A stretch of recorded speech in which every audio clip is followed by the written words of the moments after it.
জানেন কি মহাত্মা গান্ধীর একটি জেদ থেকেই জন্ম হয়েছিল বাংলার এক সময়ের সবচেয়ে জনপ্রিয় এই কোম্পানি, সেই কোম্পানি যার সাথে নাম জড়িয়ে আছে রবীন্দ্রনাথ থেকে সত্যজিৎ রায়ের। নমস্কার, বইয়ের দেশে আপনাকে স্বাগত, যেখানে প্রত্যেকদিন আমরা নতুন কিছু জানব। মোটামুটি ওই গত শতকের প্রথম দিক, দেশ জুড়ে চলছে স্বদেশী আন্দোলনের ঝড়। ঠিক এই সময় গান্ধীজি চাইলেন এমন এক কালি যা হবে সম্পূর্ণ দেশীয়। আর তারই ইচ্ছের কথাটি তিনি জানান স্বাধীনতা সংগ্রামী সতীশচন্দ্র দাশগুপ্তকে, যিনি আগেই কৃষ্ণধারা নামে এক কালি বানিয়ে ফেলেছিলেন।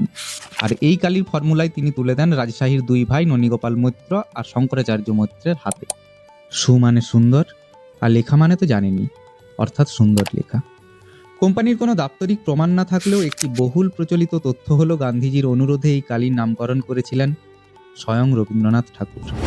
বিশ্ববরেণ্য পরিচালক সত্যজিৎ রায় শুধু যে এই কালি ব্যবহার করতেন তাই নয়, তার বহু সিনেমা এবং ফেলুদা সিরিজের গল্পে এই সুলেখা কালির বোতলকে ছোটখাটো রোলে বহুবার দেখা গেছে।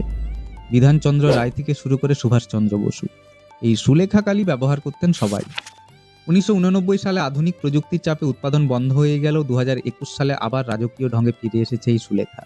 কারণ এটি কেবল একটি ব্র্যান্ড নয়, এটি আমাদের দেশপ্রেম আর বাঙালি নস্টালজিয়ার এক জীবন্ত ইতিহাস।